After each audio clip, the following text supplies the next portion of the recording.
So I've been noticing this thing in matches, and I noticed it especially in the previous match against Real Betis. Mbappe seems like he does not care. Now you're gonna sit there and you're gonna say, well, how can you say that? How can you say that? He scores so much goals. He scored 40 plus goals this season for us. He basically carried the team. People will even say, they're right. He scored so many goals. He was pivotal in the team. But that doesn't mean that he's a good team player. Matter of fact, I think he's one of the worst team players I've ever seen. Like, let me give you this clip. This was an earlier clip. I'm going to give you a Real Betis clip as well. Look at this. He loses the ball. He has so many options to pass to. He does his skills. He loses the ball. And guess what he does? He stands still, complains, and hopes that his team go and win that ball back. And that is unacceptable. And it's not the first time he's done it. He's done it many times, like I've seen it so many times. He did it against Betis. Let me show you this clip. This was a beautiful run. To be honest, he won the ball, so that is fair to him. He won the ball, did a beautiful run. He had so many options around him. His skills. He loses the ball, and he does that exact same thing. He stands there, not going back to go and win the ball back, and that is the issue. Compare this to Dembele. Compare this to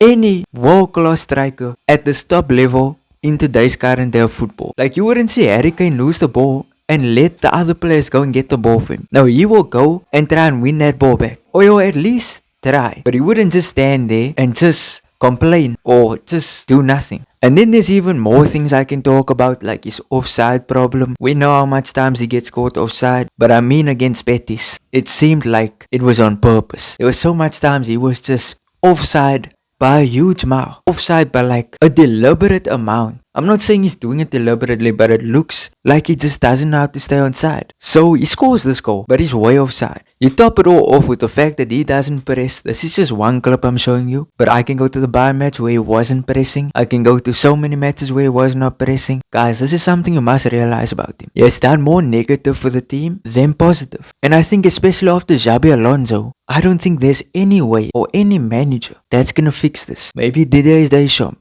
I just don't see it happening. I see the only way Real Madrid can succeed is if one of Vinicius or Mbappe is benched. But you cannot play the two of them. I've said this too many times and I'm not gonna go too much in depth. You guys know the story. The two of them, it's a horror show. They don't play good together. Vinny is not even close to the player that he is when Mbappe isn't on the pitch. And I feel like people hang on too much to the 2022 World Cup and the 2018 World Cup. They hang on too much to that. He's not that player anymore. Listen, he was like 24. He was 24 in that World Cup. He was like in his prime. Now he's like 28. And I don't even think he's near to that player anymore. He's not the same version of himself as in the World Cup. And overall, we cannot move forward into the 2026/27 season with him. And the thing is, I know Perez, I see news reports where Perez is like confused. He's confused why fans even turn on Mbappe. And things like that just frustrate me. If the guy that is basically running the team, the guy that has the most influence in the Real Madrid team, if he doesn't see the issues, then we are gonna go downhill. This season might be the tip of the iceberg. Next season will be worse. And the next season following, and the next season following, until this guy's contract goes up. Because myself and many others said, during that times when he was injured and the team was playing well, we had Vinicius Jr performing, Valverde, Pitach, Argula, Brahim, when we knocked out Manchester City. They are incredible. The fact that we knocked them out is incredible. So you saw that. You saw their performances. You saw how good we played as a team. We said, and I said, once Mbappe comes back, he's gonna ruin this whole thing. He's gonna ruin the whole entire team. And what did he do? Exactly that. Now, to be fair, in the Bayern match, he scored 2 goals. Good for him. But I'm not gonna lie, we are better as a team without him. Way better. We've been drawing and losing to teams we shouldn't be drawing and losing to. We drew against Girona. We drew against Betis. We've been dropping points left and right. We've been losing matches we honestly shouldn't lose. And I think it's the issue. I don't want to see him next season in Real Madrid. Now I know my wishes are not going to be fulfilled. I know Perez is going to keep him. And I know it's kind of impossible to get rid of him in this moment. He's on a high salary, high release clause. And I don't see any team spending 200 million on Mbappe. He's currently seen as the best player in the world. People always just glaze him. And I understand he is one of the best. But he does not fit Real Madrid. And you want to know why he doesn't fit Real Madrid?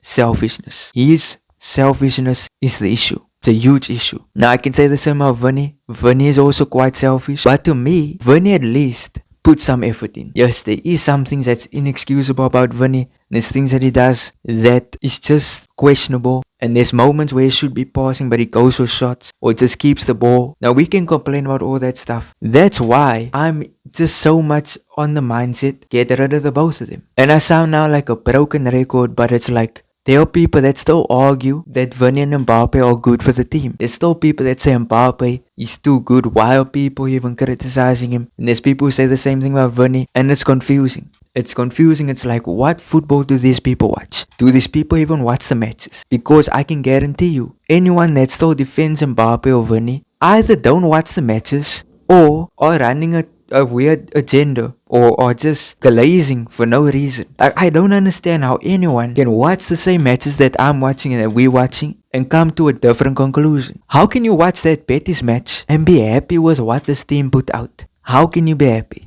And you know what? I don't hate Mbappe. I like Mbappe. I like his whole story. I like how good he was in the 2018 World Cup, 2022 World Cup. He's a legend. Mbappe is a legend. But you know, in many legends' careers, there's things that just don't go well. And there's systems that just don't work. There's been many players who've had failed Real Madrid careers. It's just as simple as that. Failed Real Madrid careers. They weren't even terrible. It's just they did not fit the team. Now, I think that same thing about Mbappe, but the thing is, I know he's not going to get sold. I know he's not going to get benched. Coaches at Real Madrid can't bench him. Managers are dropping like flies. Quite literally. Xabi Alonso. Listen, I've never said this before, but Xabi Alonso was the guy who was going to take us to the next level. The only issue was, you had Vinicius Jr in the team, you had Mbappe in the team, that is it. You had those two in the team. That's why his ideas, his morals, nothing worked in the team, because the two with the most influence are Vinicius Jr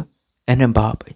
And guys, when we talk about wanting to be on the level of PSG and Bayern, Xabi would have taken us there. Xabi was the guy that was like the Luis Enrique or the Vincent Company. He was like that. And that's why it saddened me so much when he failed, because I know what the issue was. It was Vinny and Mbappe. If you gave him some proper players that will work hard, press, bro, do you know how far we would be? Xabi would still be the coach. So when Xabi left and Arbeloa came in, I knew nothing's gonna change. You know, I saw some positives when Mbappe was injured, but I knew Arbeloa is not gonna fix this. And I don't think Carlo Ancelotti is gonna fix it. Ancelotti has always been the fixer. He has always gotten us out of tight situations. If even he couldn't fix the problem with Mbappe and Vinny, and even if he couldn't win a trophy with this team, then you know we cooked. Klopp is not gonna change it. Deschamps is not gonna change it. Jose Mourinho might even make the situation worse. But either way, that is my thoughts. Tell me your thoughts in the comment section. I will be reading, will be responding.